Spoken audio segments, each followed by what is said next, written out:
A vote of no confidence in Boris Johnson will be held today. For the second time in 4 years, MPs will troop into a room, oak-panelled committee room, probably, just in the building behind me, to decide whether or not they want to get rid of their leader.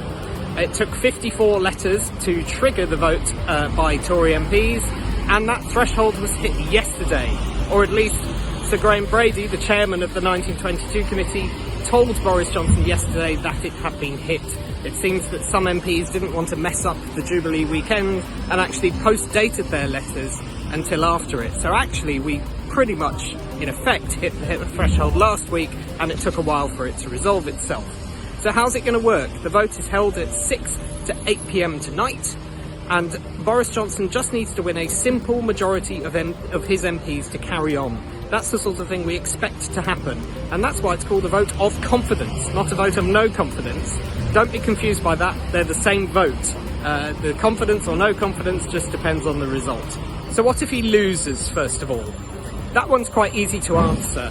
It means there will be a leadership challenge, a full leadership contest, where candidates such as Jeremy Hunt and Tom Tugendhat and other people perhaps not as much on the centre of the party will put their names forward. There'll be a full contest, it takes a couple of months, and they will replace Boris Johnson.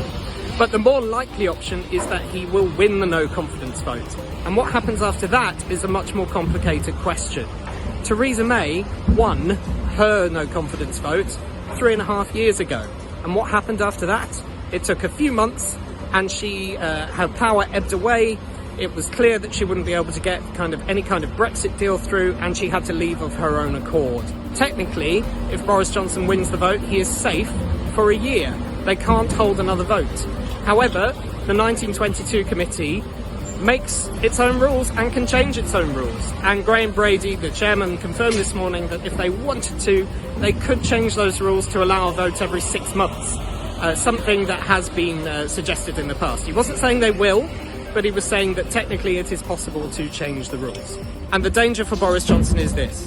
While it took only 54 letters to trigger today's vote, and it will take 180 MPs to get rid of him because there are 359 with the Tory whip, even though he's likely to win, it still means we have a situation where well over 100 MPs potentially could be voting no confidence against him in a secret ballot. Those MPs could include cabinet ministers, they could include people who are in public loyal to the Prime Minister, not just those people who have criticised him in private. And we all know that in this place, once people start questioning your position privately and there start being ruminations over what's going on, then your days are numbered. So how will it happen after 8 o'clock? It could all be pretty quick, just as this announcement has been today.